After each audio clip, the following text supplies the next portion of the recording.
Assalamualaikum warahmatullahi wabarakatuh. Perkenalkan, nama saya Devita dengan NIM G701210007 dari jurusan Farmasi, Fakultas Matematika dan Ilmu Pengetahuan Alam, Universitas Tadulako. Video ini bertujuan untuk memenuhi salah satu tugas dari mata kuliah Kimia Medisinal yang diampu oleh dosen Jamaluddin Esfarm, MSI. Di video kali ini saya akan membahas mengenai profil dari salah satu obat, yaitu obat ranitidin, mulai dari farmasetikanya, farmakokinetiknya, dan farmakodinamiknya. Jadi, ranitidin ini adalah salah satu obat yang umum digunakan, yang diklasifikasikan sebagai antagonis reseptor histamin H2 dan termaksud dalam kelas obat yang sama dengan simetidin dan famotidin. Obat ini bisa membantu mencegah dan mengobati kondisi terkait asam lambung, termaksud MAH, karena kemampuannya menurunkan sekresi asam lambung. Kemudian, ranitidin sering disebut juga Zantac dan tersedia dalam berbagai bentuk, termaksud sediaan tablet, injeksi, dan tablet effervescent. Prevalensi GERD yang diperkirakan 10-20% di negara-negara barat. Ranitidin ini telah terbukti menjadi pengobatan yang efektif untuk mengobati gejala yang tidak nyaman dari kondisi terkait asam lambung, dan oleh karena itu banyak digunakan pada GERD dan kondisi terkait asam lambung lainnya. Selanjutnya kita akan membahas mengenai profil farmakokinetika dari ranitidin. Jadi, farmakokinetik ini merupakan cabang ilmu farmakologi yang mempelajari tentang perjalanan obat mulai sejak diminum hingga dikeluarkan melalui organ ekskresi di tubuh manusia.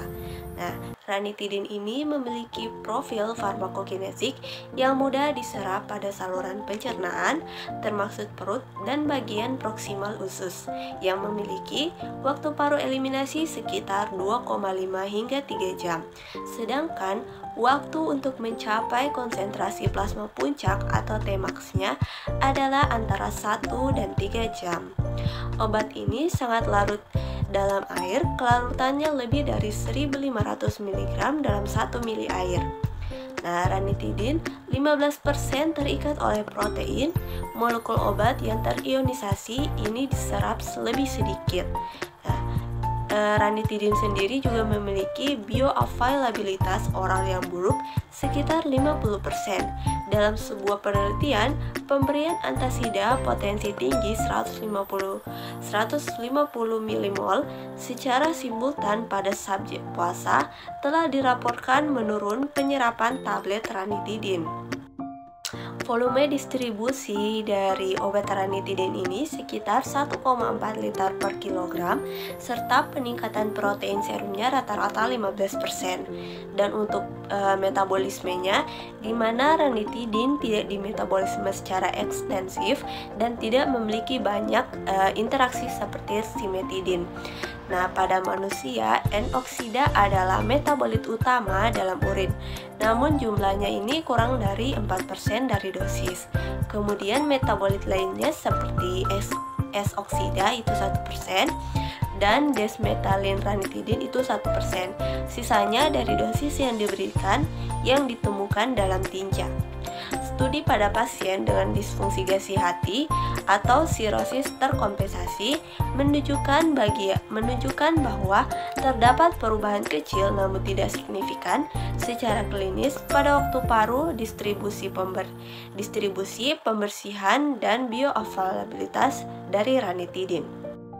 Selanjutnya, untuk ekskresi dari obat ranitidin ini sendiri, yang dimana rute utama ekskresi seperti yang kita tahu yaitu urin, sekitar 30% dari dosis yang diberikan secara oral yang dikumpulkan dalam urin sebagai obat yang tidak berubah dalam 24 jam. Untuk clearance ginjal sekitar 410 ml per menit, menunjukkan ekskresi tubular itu aktif. Nah, ranitidin ini dieliminasi terutama oleh tubulus ginjal dengan waktu paruh 2-3 jam, sekitar 60-70% dari dosis awal dan 93% dari dosis intravena. kemudian dieliminasi terutama melalui urin. Sisanya diekskresikan dalam tinja. Urinalisis dalam 24 jam pertama setelah pemberian oral menunjukkan bahwa 35% dari dosis oral dan 70% dari dosis intravena yang diekskresikan tidak berubah. Nah, obat ranitidin ini diberikan melalui rute intramuskular. Konsentrasi plasma maksimum dicapai lebih cepat dalam waktu 15 menit setelah injeksi. Selanjutnya kita akan membahas mengenai profil farmakodinamik dari obat ranitidin. Jadi farmakodinamik ini mengacu pada efek obat di dalam tubuh dan mekanisme kerjanya. Saat obat bergerak melalui aliran darah, ia akan menunjukkan afinitas unik terhadap situs reseptor obat, yang berarti seberapa kuat obat tersebut akan berikatan dengan situs tersebut. Nah, untuk ranitidin ini, dia akan bekerja menghambat reseptor histamin H2 secara selektif dan reversibel. Perangsangan dari reseptor histamin H2 ini akan merangsang sekresi asam lambung, sehingga dengan adanya ranitidin sebagai antagonis dan reseptor histamin ini, maka akan terjadi penghambatan sekresi asam lambung. Selain itu, ranitidin juga akan mengganggu volume dari kadar pepsin cairan lambung. Nah, reseptor histamin ini terdapat pada sel parietal di lambung yang mensekresikan asam lambung. Adanya histamin ini akan mengaktifkan pompa proton, yaitu H+, K+, dan ATPase yang akan membentuk CAMP dan merangsang sel parietal untuk mensekresikan HCl atau asam lambung. Dengan adanya ranitidin, maka jumlah CAMP intrasel akan berkurang, sehingga efektif untuk sekresi asam lambung oleh pepsin parietal dapat dihambat. Nah, kemudian ranitidin ini kurang efektif jika digunakan untuk ulkus peptikus. Kenapa? Karena penekanan sekresi asam lambungnya tidak pada daerah basal dari lambung, sehingga penggunaannya biasanya untuk menghambat sekresi asam lambung akibat dari perangsangan obat muskarinik, stimulasi vagus, dan gastrin. Secara umum, interaksi obat dapat dibedakan menjadi dua, yaitu interaksi farmakokinetik dan interaksi farmakodinamik. Interaksi obat yang terjadi melalui mekanisme farmakokinetik meliputi tahapan absorpsi, distribusi, metabolisme, dan ekskresi. Obat dapat dikatakan bereaksi secara farmakokinetik jika interaksi antara dua atau lebih obat mengganggu proses pencapaian efek terapi salah satu obat dari dalam tubuh dengan mempengaruhi absorpsi, distribusi, metabolisme, dan ekskresi dari salah satu obat tersebut. Sedangkan interaksi farmakodinamik itu merupakan interaksi yang mempengaruhi atau memberikan efek nyata.